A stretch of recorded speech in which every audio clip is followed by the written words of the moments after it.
Hi friends, welcome to my classroom. বন্ধুরা, এই ভিডিওতে ক্লাস 6-এর প্রশ্ন সংকলন 2025 এর অঙ্কের থার্ড সামেটিভ ইভ্যালুয়েশনের যে বাজকুল বলাইচন্দ্র বিদ্যাপীঠ এইচএস এর এক দাগ থেকে পরপর সমস্ত অঙ্কগুলো করব। তো শুরুতেই বলবো, আমার চ্যানেলে প্রথম হয়ে থাকলে অবশ্যই চ্যানেল সাবস্ক্রাইব করবে এবং ভিডিওটি অবশ্যই তোমার বন্ধুদের সাথে শেয়ার করবে। আর ফেসবুক থেকে দেখে থাকলে আমার পেজটিকে অবশ্যই লাইক করবে ও ফলো করবে। তো এখানে দেখো এক দাগে আছে 3/5কে শতকরায় প্রকাশ করলে কত হবে। এখানে আছে 3/5। তো 3/5 যে ভগ্নাংশ আছে একে কী করব, 100 দিয়ে গুণ করব। তাহলে 100 দিয়ে গুণ করলেই আমরা পার্সেন্ট চিহ্ন দিতে পারবো। 5 20 100, 20 3 20 60, এটা হলো 60%। একটি বর্গাকার চিত্রের প্রতিসম অক্ষের সংখ্যা 2টি, 4টি, 6টি নাকি 8টি? তো যদি একটা বর্গাকার চিত্র আঁকি, এটা একটা বর্গাকার চিত্র, এর প্রতিসম রেখা এটা হতে পারে, এদিকটা প্রতিসম, এটা হতে পারে 2টো হলো, এটা 3টে হলো, আর এটা অর্থাৎ 4টে হলো। তাহলে এখানে প্রতিসম রেখা হবে 4টি, প্রতিসম অক্ষ হবে এই 4টি, আর এটা 60%। 40 এর রোমান সংখ্যা হবে, 40-এর রোমান সংখ্যা হবে X L, L for 50, X L for 40। X L হলো -20 এর পরম মান হবে, চিহ্নটা বাদ দিলে যে সংখ্যাটা পাওয়া যায় এটা হচ্ছে -20 পরম মান। ঘড়িতে 3টে বাজলে ঘন্টা ও মিনিটের কাঁটার মধ্যে উৎপন্ন কোণের মান কত হয়? তাহলে ঘড়িতে 3টে বাজলে যে কাঁটাগুলো কোথায় কি থাকে, অর্থাৎ কাঁটাগুলি অবস্থান আমরা ছবিতে ভালো করে দেখাতে পারি। তাহলে মনে করলাম এটা ঘড়ি, এখানে 12, এখানে 6, এখানে 3, এখানে 9। তাহলে যখন 3টে বাজে তখন এখানে ঘন্টার কাঁটা থাকছে, 3টের কাছে ঘন্টার কাঁটা থাকছে এবং মিনিটের কাঁটা এই 12টার কাছে থাকছে। এর মধ্যবর্তী কোণ হবে 90 ডিগ্রি। তাহলে 3টে বাজলে ঘন্টা ও মিনিটের কাঁটার মধ্যে উৎপন্ন কোণের মান এটা হবে এই 90 ডিগ্রি। একটি মাত্র তল আছে এমন একটি ঘনবস্তু হলো গোলক, গোলকের একটি মাত্র তল আছে। আর 2/1 4.95 কিলোমিটারকে ডেকামিটারে প্রকাশ করো। এটা আছে 2/1। তো আমরা kilo hecto decametre deci centi milli এভাবে লিখে নেব, kilo hecto deca metre deci centi milli. তো আমাকে কি করতে হবে, কিলোমিটার থেকে ডেকামিটারে যেতে হবে। এটা কিলোমিটার থেকে কিলো হেক্টো ডেকা, এখান থেকে এখানে যেতে হবে। তো ঘর সংখ্যা 1 2, তাহলে 1-এর পিঠে 2টো শূন্য দিয়ে গুণ করতে হবে। 4.95 কিমি বা কিলোমিটার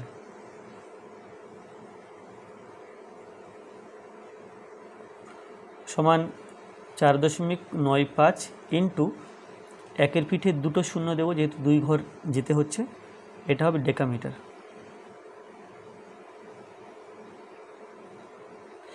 995 থাকলে যদি 100 দিয়ে গুণ করতাম, এই 495 থাকলে 100 দিয়ে গুণ করলে 495 00 বসিয়ে দিতাম।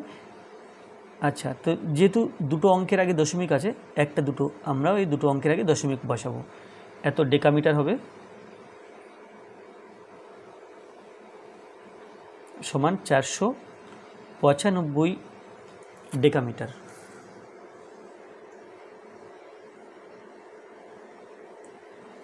এরপরে 2-এর 2 সামান্য ভগ্নাংশে লেখো 3.432, 3.432, 3-এর মাথায় পৌনঃপুনিক, 2-এর মাথায় পৌনঃপুনিক। তাহলে টোটাল সংখ্যাটা আগে লিখে নেব, 3432 মাইনাস পৌনঃপুনিক নেই 3 4, তাহলে 3 4 বিয়োগ করতে হবে, বাই দেব। দুটি অঙ্কের উপরে পৌনঃপুনিক আছে, তাহলে 2টো নয় দেব।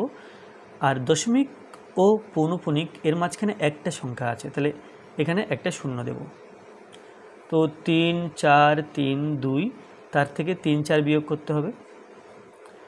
4 আর 8 দিলে 4 আর 8 দিলে 12, হাতে 1। 4 4 আর 9 দিলে 13, হাতে 1, 3 3 সমান 3 3 9 8 বাই 9 9 9 9 0। ডান দিকে শূন্য আছে, 2 দিয়ে ভাগ করা যাবে। ডান দিকে জোড় সংখ্যা আছে, একেও 2 দিয়ে ভাগ করা যাবে। তো 3 3 9 8, 2 দিয়ে ভাগ করে বসাই। 2 দিয়ে 2 1 কে 2, বিয়োগ করে 1, 3 নামালাম। 6 2 12, বিয়োগ করে 1, 9 নামালাম। 9 2 18, 8 নামালাম। 9 2 18, 1 6 9 9 সমান 2 দিয়ে কাটাকুটি করলে 1 6 9 9 9 9 0। এই সংখ্যাটাকেও 2 দিয়ে ভাগ করতে হবে, তাহলে 4 দিয়ে দিলে 4 2 8, 9 2 18, 5 2 10। তাহলে এটা কাটাকুটি করলে 2 দিয়ে কাটলে এই হলো। তাহলে 1 6 9 9 আর নিচে 4 9 5। তাহলে কাটাকুটি করা মানে কি? কাটাকুটি করা মানে হলো ভাগ করা। 2 দিয়ে কাটছি মানে 2 দিয়ে ভাগ করে বসালাম, একেও 2 দিয়ে কাটছি মানে 2 দিয়ে ভাগ করে বসালাম। তাহলে হলো 1699 আর 4000 না, এখানে আছে 495। তাহলে এটা উত্তর। এরপরে 2 এর 3।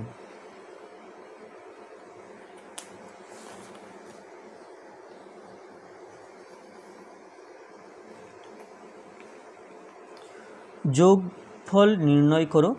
4 বছর 6 মাস 28 দিন, 5 বছর 6 মাস 4 দিন।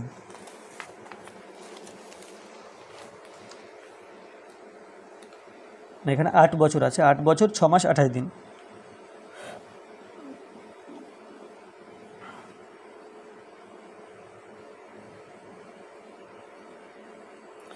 এর সাথে যোগ করতে হবে 5 বছর 6 মাস 4 দিন। যোগ করছি, 8 5 13, 13 বছর, 6 আর 6 12, 12 মাস, 28 আর 4 32, 32 দিন। আমরা চাইলে 13 বছর প্লাস 12 মাস মানে 1 বছর এভাবে লিখে নিলাম। 32 দিনকে লিখব 30 দিন যোগ 2 দিন সমান 13 বছর আর 1 বছর 14 বছর। 30 দিনে 1 মাস হয়, 1 মাস 2 দিন। তাহলে এটা হলো যোগফল।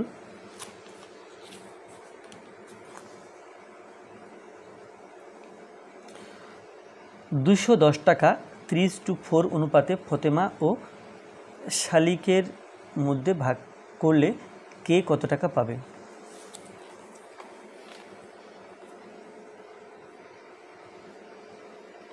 তো 210 টাকা ভাগ করতে হবে ফতেমা ও শালিকের মধ্যে। তাহলে ফতেমা ও শালিকের টাকার অনুপাত 3:4। ফতেমা ও শালিকের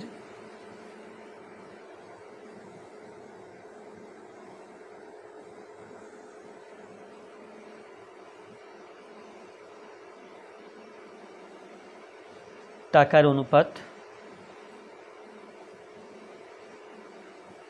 সমান 3:4। তো এখানে মোট আছে 210 টাকা।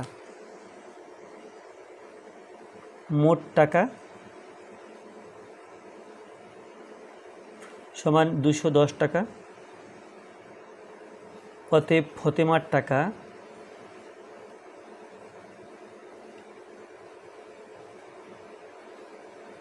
সমান 210 ইন্টু প্রথমটা ফতেমার, পরেরটা শালিকের। তাহলে 3 লিখলাম আর 3 আর 4 যোগ করে 7,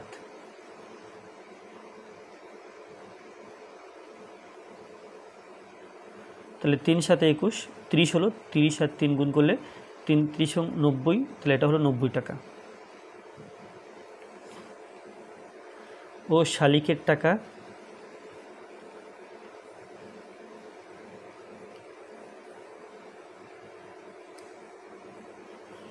$210 ইন্টু 4/7,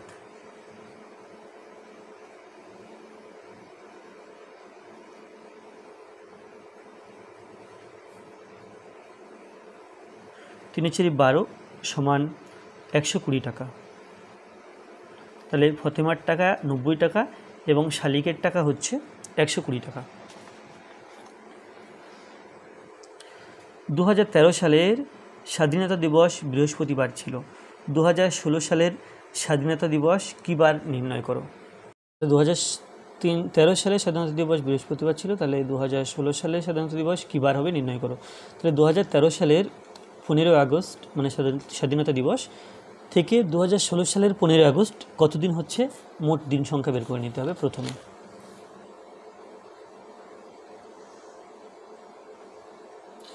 তো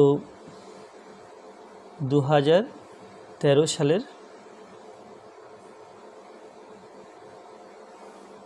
স্বাধীনতা দিবস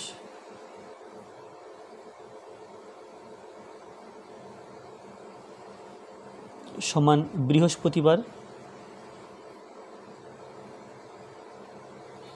সমান 15 আগস্ট। বৃহস্পতিবার সমান 15 আগস্ট। তাহলে আমাদের 2016 সালের স্বাধীনতা দিবস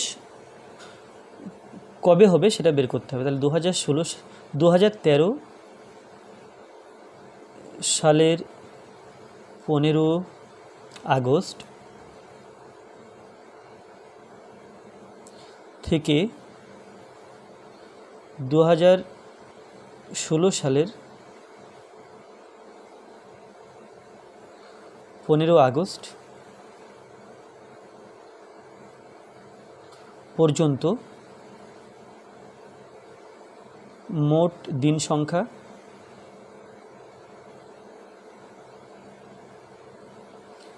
আগে বের করে নেব। তাহলে প্রথম বের করব 2013 15 আগস্ট থেকে 2014 15 আগস্ট।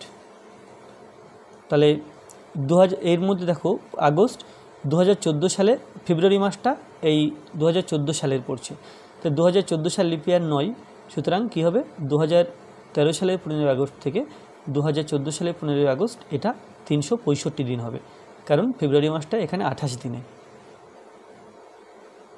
তারপরে 2014 সালের 15 আগস্ট থেকে 2015 সালের 15 আগস্ট।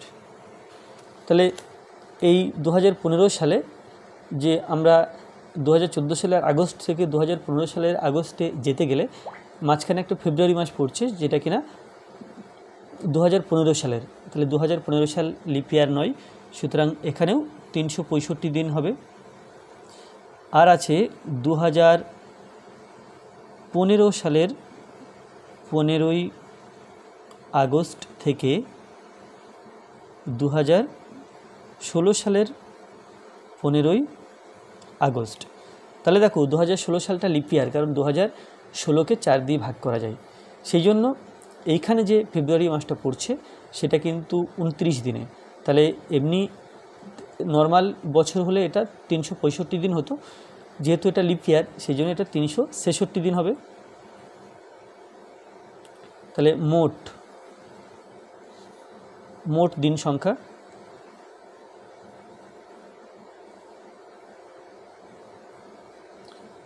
সংখ্যা সমান এই তিনটে যোগ করব, 5 আর 5 10 আর 6 16, 6 হাতে 1, 6 6 6 3 6 18 আর 1 19 হাতে 1, 3 3 9 আর 1 10, অর্থাৎ এটা হলো 1096 দিন। এখন এই 1096কে আমরা 7 দিয়ে ভাগ করব কী বার জানতে গেলে। তাহলে 7 দিয়ে 7 1 7, এটা 3, 9 নামাচ্ছি, 5 7 35, 4 6 নামালাম, তাহলে 6 7 42, ভাগশেষ থাকছে 4। তাহলে অতএব 2016 সালের 15ই আগস্ট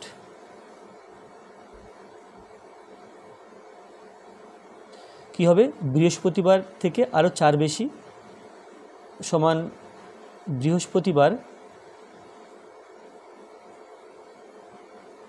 প্লাস 4 দিন। তাহলে বৃহস্পতিবারের পরে আর 4 দিন, তাহলে বৃহস্পতি শুক্র শনি রবি সোম, তাহলে এটা হচ্ছে সমান সোমবার।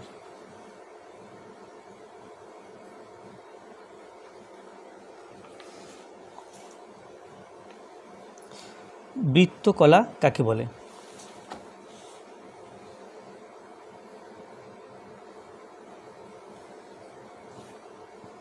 তো এখানে যদি একটা বৃত্ত আঁকা হয়, আগে ছবিতে দেখে নাও বৃত্তকলা কাকে বলে।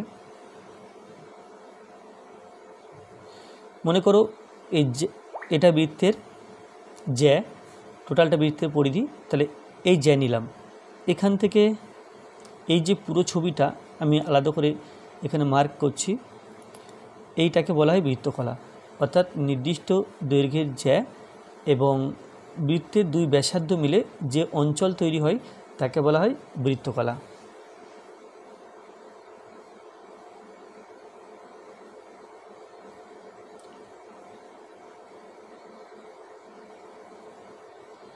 নির্দিষ্ট দৈর্ঘ্যের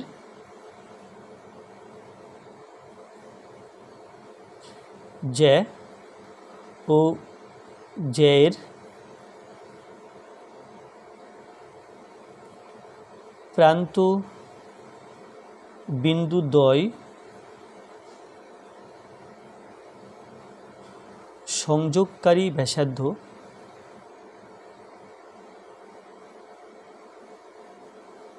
দ্বারা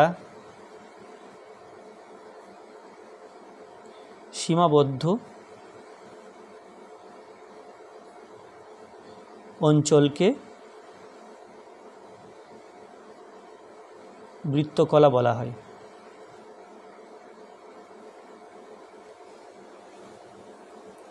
এরপরে আছে 2 এর 7।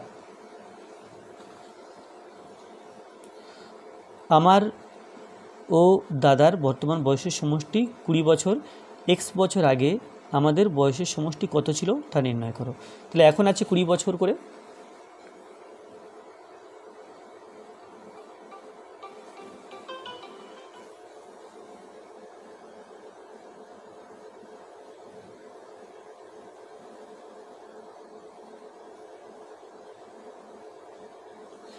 x বছর আগে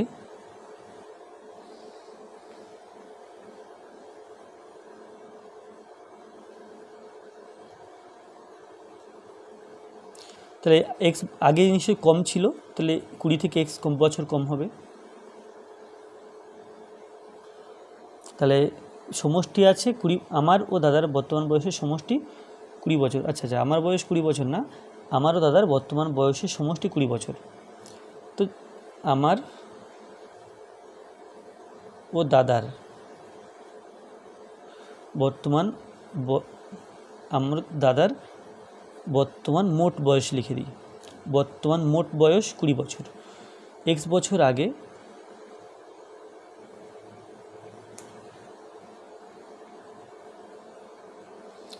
বছর আগে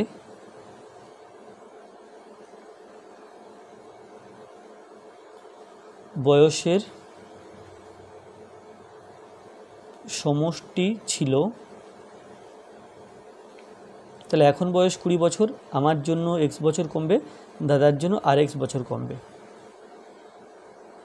তাহলে সমান x 20,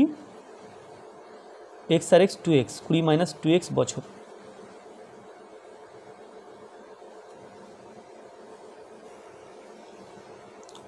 একুশ বছর 7 মাস 6 দিন ভাজক 9, কত বছর, কত মাস, কত দিন?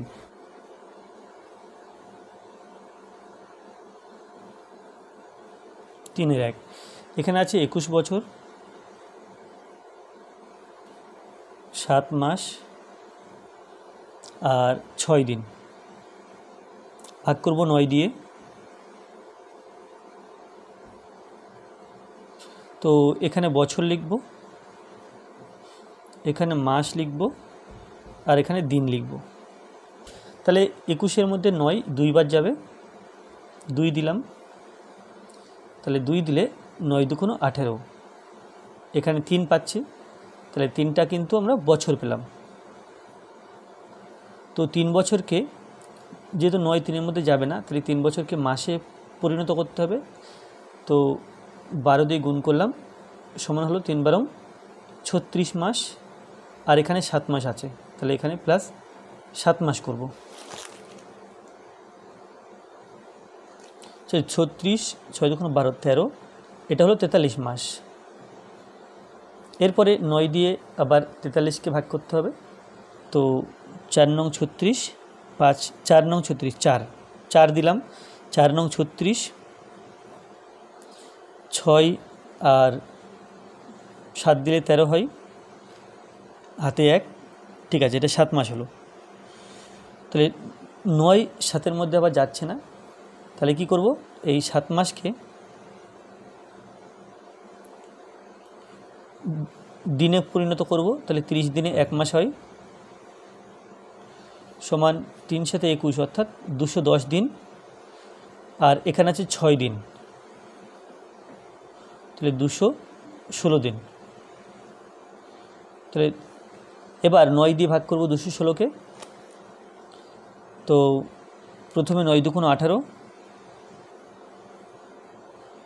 বিয়োগ করে হলো 3, 6 নামালাম, 4 নং 36, তাহলে হলো 2 বছর 4 মাস 24 দিন। তাহলে সমান 2 বছর 4 মাস 24 দিন। 4 অঙ্কের ক্ষুদ্রতম পূর্ণবর্গ সংখ্যা নির্ণয় করো যা 8 15 20 25 দ্বারা বিভাজ্য। তাহলে এই সংখ্যাগুলোর আগে লসাগু করে নিতে হবে।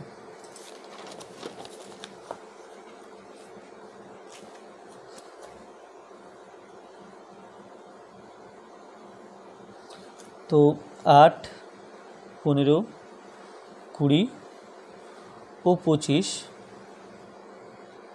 এর লসাগু করে পাই।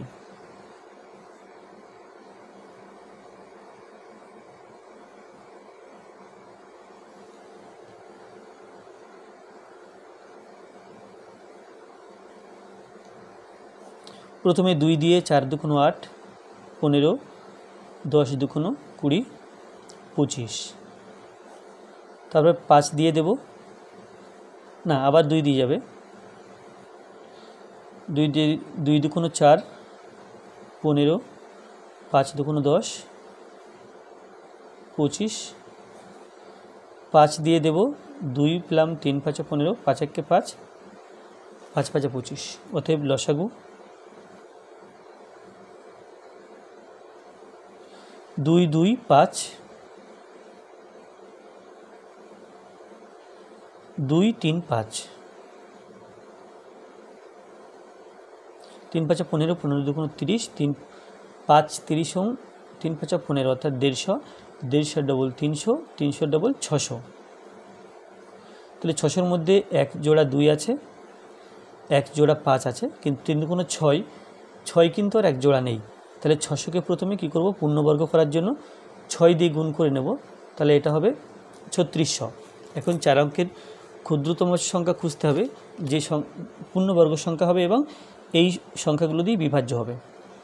তো সেটা 3600 হতে পারে, বা 3600-কে পূর্ণবর্গ সংখ্যা দিয়ে গুণ করব। 4 দিয়ে গুণ করলাম, তারপরে 3600-কে পূর্ণবর্গ সংখ্যা 9 দিয়ে গুণ করব। গুণ করে করে দেখব যে 4 অঙ্কের ক্ষুদ্রতম সংখ্যা কোনটা আসছে। তো এটাই ক্ষুদ্রতম সংখ্যা 4 অঙ্কের, গুণ করার দরকার নেই। 1 2 3 4 এখানে 4টে অঙ্ক আছে, তাহলে এটাই হচ্ছে 4 অঙ্কের ক্ষুদ্রতম সংখ্যা, যেটা কিনা পূর্ণবর্গ এবং এই সংখ্যাগুলো দিয়ে বিভাজ্য। এই সংখ্যাগুলো দিয়ে গুণ করলে আমরা 5 অঙ্কের সংখ্যা পাবো, সুতরাং গুণগুলো করার দরকার নেই। অতএব সংখ্যাটি হলো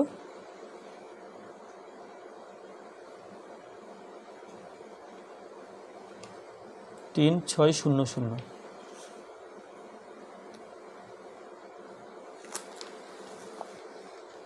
এরপরে 3 দাগ, দুটি সংখ্যার গসাগু লসাগু যথাক্রমে 12 ও 720। হিসাব করে দেখো এরকম কত জোড়া সংখ্যা হতে পারে এবং সম্ভাব্য সংখ্যাগুলি কী কী। তাহলে আমরা জানি যে লসাগু আর গসাগু গুণ করলে সংখ্যা দুটির গুণফল পাওয়া যায়। তাহলে লসাগু ইন্টু গসাগু সমান সংখ্যা দুটির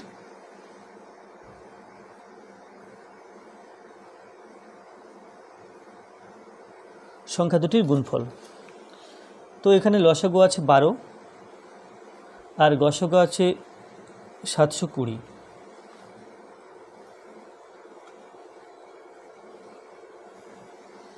তাহলে আমাদের গসাগুকে 12 রাখতে হবে, সুতরাং এই সংখ্যাটাকে আমরা এইভাবে লিখতে পারি 12 ইন্টু 720, এটা একটা সংখ্যা হতে পারে।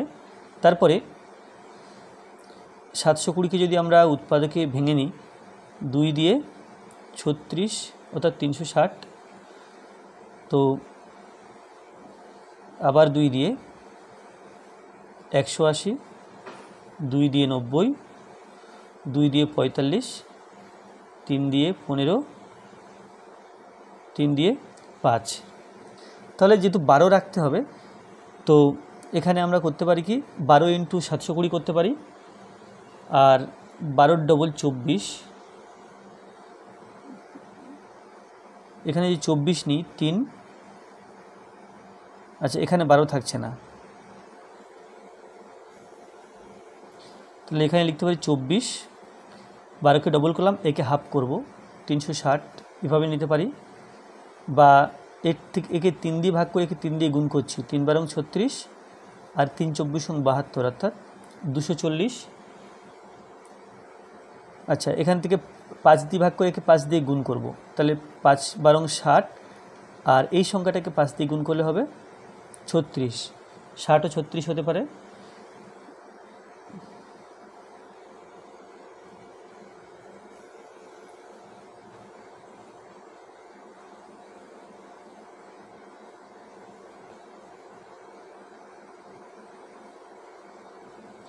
আচ্ছা এটা হবে 144, 5 দিয়ে ভাগ করলে এটা পাচ্ছি 144। তাহলে মোটামুটি সংখ্যাগুলো 1 2 3 4, আমরা এই 4 জোড়া সংখ্যা পেতে পারি। আচ্ছা এখানে আরেকটা সংখ্যা আসতে পারে, যেমন এখান থেকে 4 বারং 48, আর এই সংখ্যাটাকে 4 দিয়ে ভাগ করে দিই, তাহলে 4 18 72, অর্থাৎ 180। তাহলে 1 2 3 4 এই 4 জোড়া সংখ্যা এভাবে হতে পারে।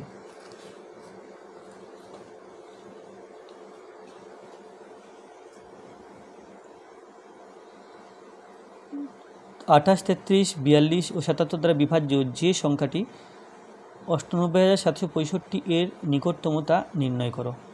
তাহলে এই সংখ্যাগুলোর আগে লসাগু করতে হবে।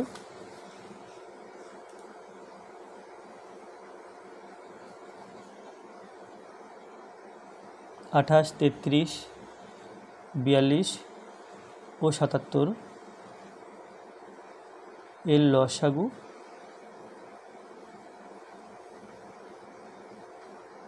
করে পাই।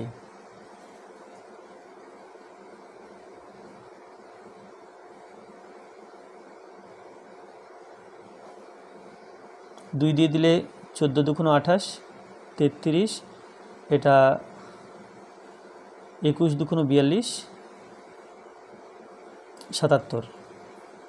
এরপর 3 দিয়ে ভাগ করব, 14 থাকছে, 3 11 33, 3 7 21, 77। এরপরে 7 দিয়ে 7 দুগুণ 14, 11, 7 1 7, 7 11 77। এরপরে 11 দিয়ে 2 1 1 1, তাহলে অতএব লসাগু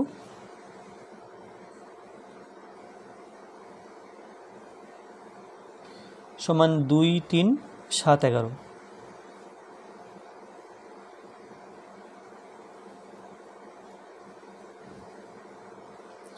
দুই দুগুণ 4, 3 4 12, 7 12 84, 84কে 11 দিয়ে গুণ,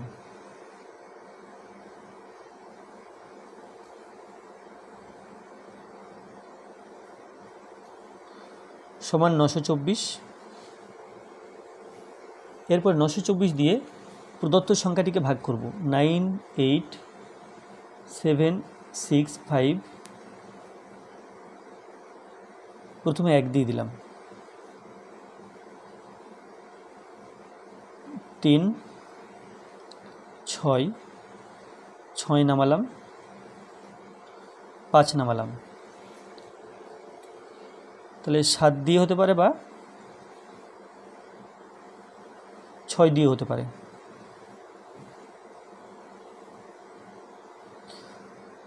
4 ছক 24, 4 ছক 24, 4 হাতে 2, 6 দুগুণ 12, 13 14, 14 4 হাতে 1, 6 9 54, 55, এটা আসছে। 7 দিয়ে গুণ করলে 4 7 28, 8, 4 7 28, 8 হাতে 2, 7 দুগুণ 14, 15 16, 16 6 হাতে 1, 7 9 63, 64, অর্থাৎ এটা হবে। তাহলে দেব 6 দিয়ে 5 5 4 4, বিয়োগ করে এখানে পাচ্ছি 1, এখানে পাচ্ছি 2, তারপরে 5 আর 7 5 12, 8 5 13 8। তো এটা হতে পারে যে 98,765, এর থেকে এই সংখ্যাটা বিয়োগ করলাম, একটা সংখ্যা পেতে পারি। তাহলে 98,765 থেকে বিয়োগ করলাম 821, তাহলে এখানে 4, এখানে 4, 8 আর 9 দিলে 17, হাতে 1, 1 আর 7, তাহলে 97,944 পেতে পারি। আর একটা হয় যে সংখ্যাটা পেলাম এর সাথে 924 যোগ করি, তাহলে 97944, এর সাথে 924 যোগ করতে হবে। এখানে 8, এখানে 6, 8 6 9 9 18 8 হাতে 1, 8 9, তাহলে এই দুটো সংখ্যা। তাহলে এর থেকে 98,765 কাছে এটা আছে নাকি এটা, এই সংখ্যাটা আছে নাকি এই সংখ্যাটা আছে, সেটা দেখতে হবে। তাহলে এখানে 9 8 8 6 8, এর থেকে 98,765 বিয়োগ করে দেখি এর পার্থক্যটা কত। তাহলে এখানে 3 0 1, তাহলে এটা 103 এর পার্থক্য, এর পার্থক্য হচ্ছে 821, তাহলে এটা বেশি কাছে, অর্থাৎ 98,868। অতএব সংখ্যাটি 98,868। এটা 4 দাগ ছিল। এরপর 5 দাগ, আমাদের পরিবারে মোট মাসিক খরচের 4,750 টাকা খাওয়ার জন্য ব্যয় হয় এবং অন্যান্য খরচ 5,900 টাকা। যদি খাওয়ার খরচ 10% বাড়িয়ে অন্যান্য খরচ 16% কমানো হয় তাহলে মোট মাসিক খরচ বাড়বে না কমবে? তো তাহলে আমাদের পরিবারে মোট মাসিক খরচের 4,750 টাকা খাওয়ার খরচ, তাহলে খাওয়ার খরচটা লিখে নিই, তারপরে 10% বাড়িয়ে দেখব কত হচ্ছে। তাহলে তার আগে কী করতে হবে, মোট খরচ বের করে নিতে হবে। তো 3 5, খাওয়ার খরচ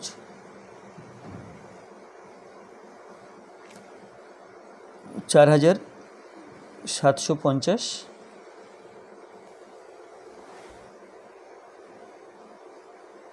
তাহলে খাওয়ার খরচ লিখলাম। এরপরে অন্যান্য খরচ,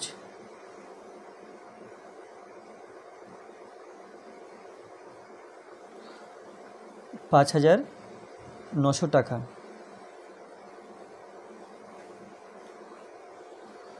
তো মোট খরচ এই দুটো খরচ যোগ করব,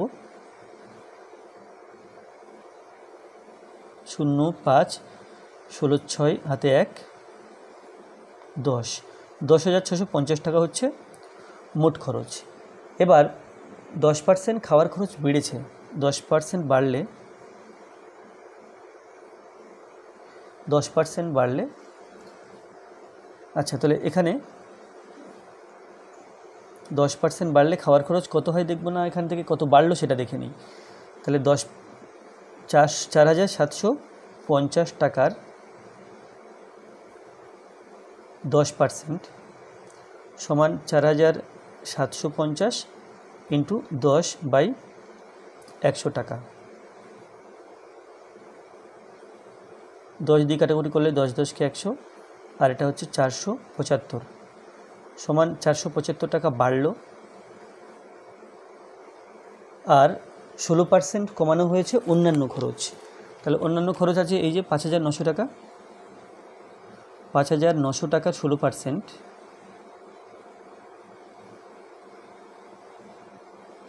সমান 5,900 ইন্টু 16/100। এই টাকাটা কি কমানো হবে, তাহলে 100 দিয়ে কাটাকুটি করলে এটা 59, 16 আর 59 গুণ করতে হবে। 6 নং 54 4 হাতে 5, 5 ছক 30, 6 নং 54 4 5 ছক 30 35,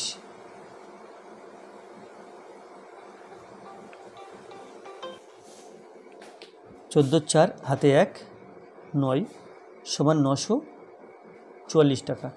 তাহলে এই টাকাটা বাড়ছে আর এই টাকাটা কমছে, তাহলে মোট খরচ কমে, মোট খরচ যদি কমার পরিমাণটা বেশি সেই জন্য কমে যাবে, মোট খরচ কমে সমান 944 মাইনাস 475 টাকা।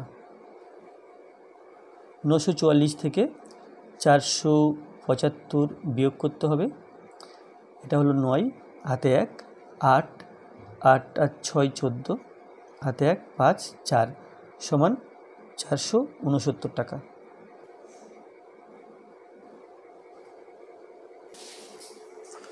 ছয় আছে হোস্টেলে 20 জন ছাত্রের 30 দিনের জন্য 150 কিগ্রা আটা মজুদ রাখা আছে, কিন্তু 30 কিগ্রা আটা নষ্ট হয়ে গেছে এবং 5 জন ছাত্র বাড়ি চলে গেছে, বাকি আটায় অবশিষ্ট ছাত্রের কতদিন চলবে। তাহলে এখানে লিখতে হবে গণিতের ভাষায় সমস্যাটি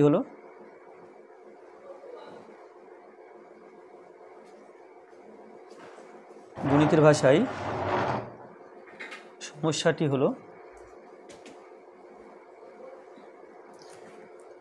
তো প্রথমে আছে ছাত্র সংখ্যা,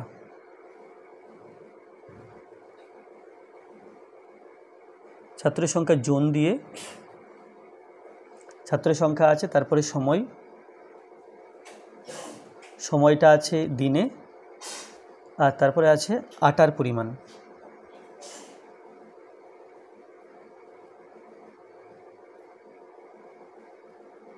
সেটা আছে কিগ্রাতে অর্থাৎ কেজিতে।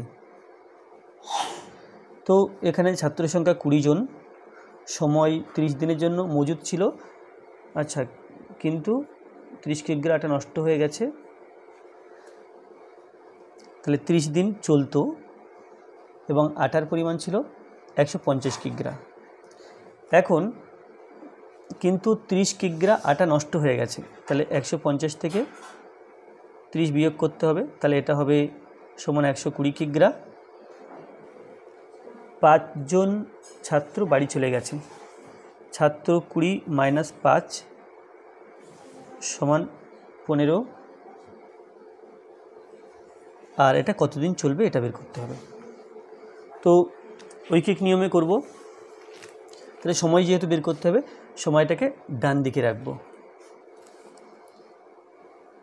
তাহলে 20 জন ছাত্রের 20 জন ছাত্রের 150 কিগ্রা আটা চলে 30 দিন। এবার একজন ছাত্রের 150 কিগ্রা আটা চলবে, একজন ছাত্রের নিশ্চয়ই কম দিন চলবে, তাহলে ভাগ করব, 20 দিয়ে ভাগ। এবার 15 জন ছাত্রের 150 কিগ্রা চলে, এটা একের জায়গাতে 15 হয়েছে, তাহলে সময়টাও বাড়বে, অর্থাৎ বেশি দিন চলবে। তাহলে 15 জন ছাত্রের 1 কিগ্রা আটা, এবার আটার পরিমাণ যদি 1 কিগ্রা হয় তাহলে আরও কম দিন চলবে, সেই জন্য 150টা নিচে আসবে। তারপরে 15 জন ছাত্রের আটা আছে 120 কিগ্রা, তাহলে 30 × 15 × 120 বাই 20 × 150, কাটাকুটি করলে এখানে 10 হচ্ছে, এখানে 3 × 10 = 30, 3 20, এটা 6, তাহলে 3 × 6 = 18, তাহলে এটা হয় 18 দিন। আচ্ছা, এখানে আমাদের ভুল হয়েছে, 20 করে যখন 1 দিলাম তাহলে একজন ছাত্রের এটা × 20 হবে, অর্থাৎ 20টা উপরে হবে আর 15টা এক্ষেত্রে নিচে আসবে, উপরে 20 আর নিচে 15, এটা 20, এটা 15, তাহলে এটাকে পরিষ্কার করে লিখি, সমান 30 × 20 × 120, আর নিচে আছে 15 × 150, তো 15 × 2 = 30, এটা 2, 10 দিয়ে কাটলে 15, 10 কে 150, 2 10 × 2 = 20, আর যদি 5 দিয়ে কাটা হয়, বা এখানে 3 দিয়ে কাটছি, 3 × 5 = 15, এটা 3 × 4 = 12, অর্থাৎ 40, 5 × 8 = 40, তাহলে 2 × 2 = 4, 4 × 8 = 32, এটা হলো 32 দিন। তো অতএব এখানে প্রশ্ন ছিল যে বাকি আটায় অবশিষ্ট ছাত্রের কতদিন চলবে, অর্থাৎ বাকি আটায়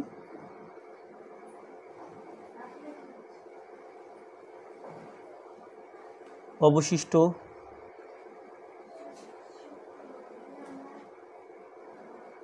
ছাত্রের 32 দিন চলবে। তো আজকের ভিডিওটি এই পর্যন্ত। ভিডিওটি ভালো লাগলে অবশ্যই লাইক করবে, কোনো প্রশ্ন থাকলে কমেন্টে জানাবে, আর আমার চ্যানেলে প্রথম হয়ে থাকলে অবশ্যই চ্যানেলটি সাবস্ক্রাইব করবে এবং ভিডিওটি অবশ্যই তোমার বন্ধুদের সাথে শেয়ার করবে। ধন্যবাদ।